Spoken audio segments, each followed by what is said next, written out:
Gadget ప్రియుల favourite brand Apple. జనానికి best products అందించే Apple co-founder Steve jobs life అంతా ఒడిదుడుకులమయం. ఫెయిలియర్స్ వెనకాలే సక్సెస్ ఉంటుందని నమ్మే స్టీవ్ జాబ్స్ ఈ రోజు ఎంతో మంది స్టూడెంట్స్ కి మార్గదర్శి. మరి ఆయన కాలేజ్ బ్యాక్గ్రౌండ్ ఏంటి? Take a look.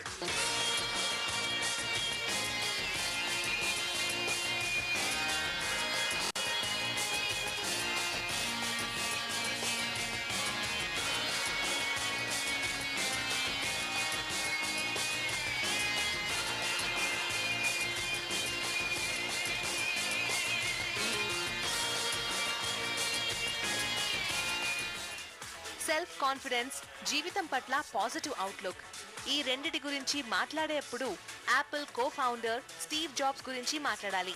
ఎన్ని ఒడిదుడుకులున్నా గెలిచేవారే నిజమైన లీడర్స్.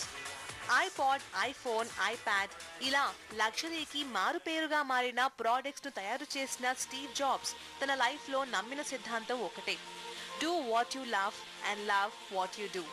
ఇష్టమైన దానికోసం కష్టపడటమే సక్సెస్ సీక్రెట్ అంటారు స్టీవ్ జాబ్స్. ఏ యూనివర్సిటీ నుంచి గ్రాడ్యుయేషన్ డిగ్రీ అందుకోని జాబ్స్ ఎంతో మంది పట్టభద్రులకు మార్గదర్శి. కాలేజ్లో జాయిన్ అయిన 6 నెలలకే స్టడీస్ కి గుడ్ బై చెప్పాడు.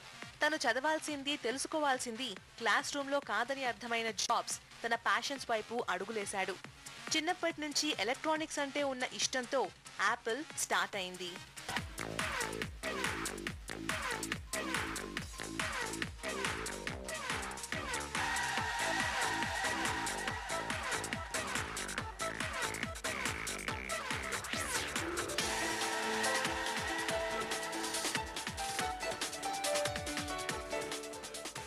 కాలేజ్ నుంచి బయటకు రాకపోయింటే ఈరోజు యాపిల్ ఉండేది కాదేమో.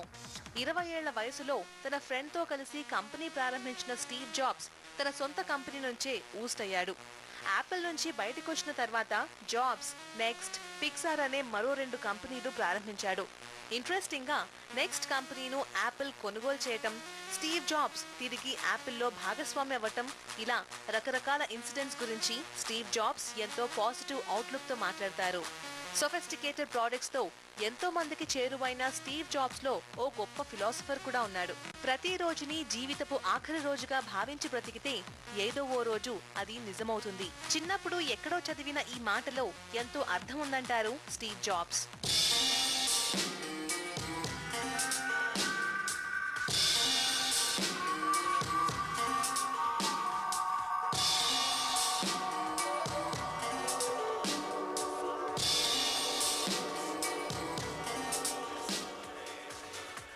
మరికొన్ని నెలల్లోనే స్టీవ్ జాబ్స్ చనిపోతాడని డాక్టర్స్ నిర్ధారించారు. ప్యాంక్రియాటిక్ క్యాన్సర్ తో బాధపడుతున్న స్టీవ్ జాబ్స్ ఎంతో మంది కొత్త ఆంట్రప్రెన్యూర్స్ కి ఓ గ్రేట్ ఇన్స్పిరేషన్. ఏదో ఒక విషయంతోనో సక్సెస్ తోనో రాజీ పడొద్దని చెప్పే స్టీవ్ జాబ్స్ ని మోటివేట్ చేసే పదాలేంటో తెలుసా? Stay hungry, stay foolish.